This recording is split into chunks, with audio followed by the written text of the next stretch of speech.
Hey guys, this is Catherine.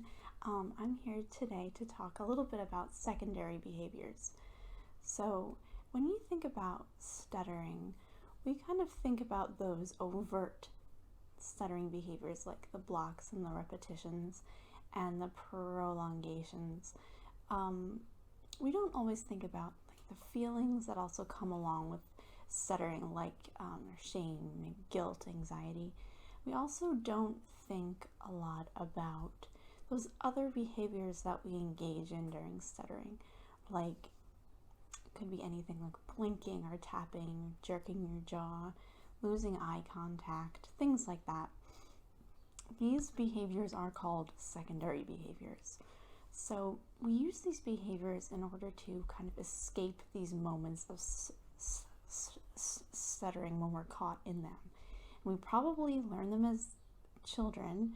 I've seen toddlers just beginning to stutter using secondary behaviors, even before anyone in their lives ever suggested that stuttering was bad or undesirable. So I really think that they're a very natural response to stuttering. It's when you're in a situation where you're stuck, you often kind of push and struggle to try and get unstuck. And when we were kids, sometimes they worked. Intermittent reinforcement is really powerful, so we kept using these behaviors because, hey, sometimes they were working for us. And as they kind of stopped working a little bit, we incorporated other behaviors into our patterns. So we just kind of became this, I've heard it referred to as a museum of behaviors. I think that's the phrase where you're still using maybe some of the behaviors you used as a kid. You're also using some that you developed later on, and it's just you have all of these kind of like piled up on top of each other. And because we've been using them for so long, they become habitual, and it feels as if they're out of our control. But really, they are learned behaviors, so we can change them. We can change our response to stuttering from these kind of habitual struggle behaviors to other behaviors. So really, we have a couple of options when we're in a moment of stuttering. We could kind of avoid the situation entirely before we even enter it. We can kind of, struggle in the moment with these secondary behaviors and other kind of behaviors where we are struggling and fighting against stuttering, or we can allow ourselves to stutter. So by avoiding situations, it kind of leaves us unfulfilled. We want to engage in these situations. We want to talk to these people and express our feelings. When we're trying to escape the moments by using secondary behaviors, it's painful, it's tense, it can be really exhausting too. But by allowing ourselves to stutter, that's really key. And even though it feels like a passive process, like almost giving up, it's really the exact opposite. It's very active. So I'm just going to outline very, very briefly kind of how you can go about kind of replacing secondary behaviors with open stuttering. So first, you want to kind of observe what your pattern is like. Now, if you were in therapy, you'd be observing everything you do while you stutter, everything you're doing because of stuttering. But for this exercise, you might just be observing what you're doing in addition to stuttering, all these other behaviors you're using to try and get unstuck. You probably want to write them down. And pick one, and pick a very low stress situation. Even tell your conversation partner, like your spouse or a sibling or something, be like, hey, when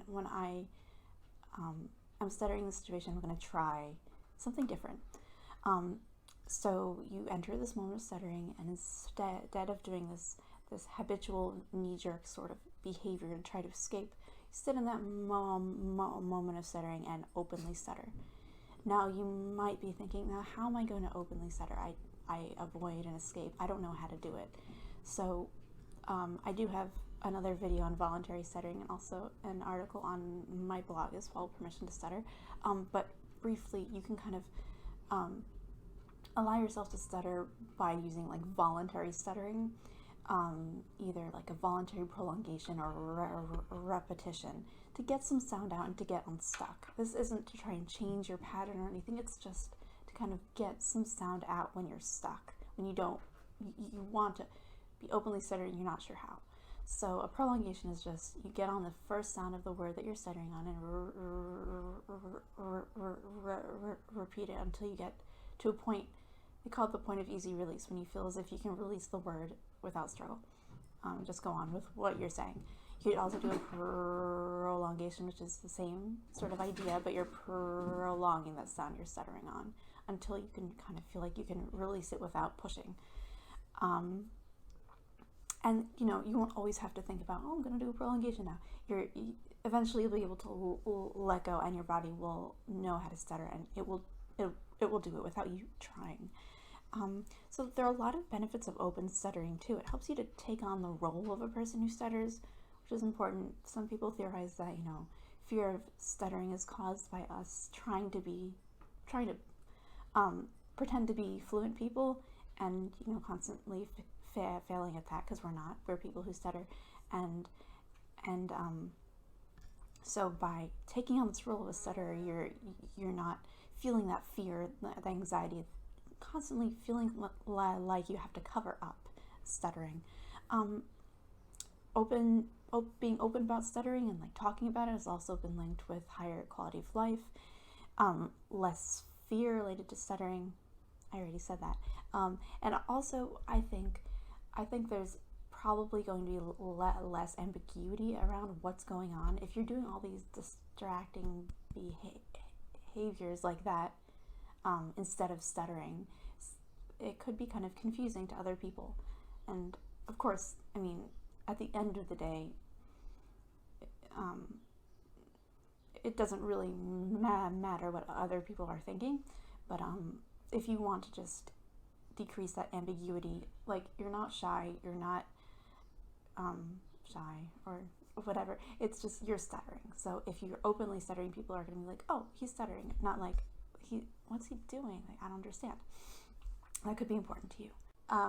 Despite the fact that I think secondary behaviors are largely learned behaviors, and they can be unlearned, and they can be reduced, leading to easier, more forward-moving speech, I really do think that they are universal, because even people who are really open about stuttering will still engage in some secondary behaviors sometimes, and even babies just learning to talk do too, before they've even kind of been told by the world that stuttering is undesirable.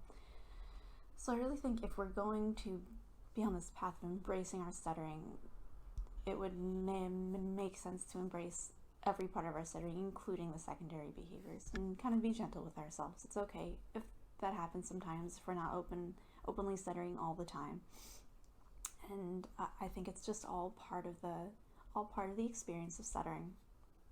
So I hope you've learned something about secondary behaviors, and maybe you've been inspired to kind of move towards creating a more forward-moving and easier and less tense stuttering pattern. So good luck with that, and you can send me any questions to my email, Catherine@permissiontostutter.com. Thanks.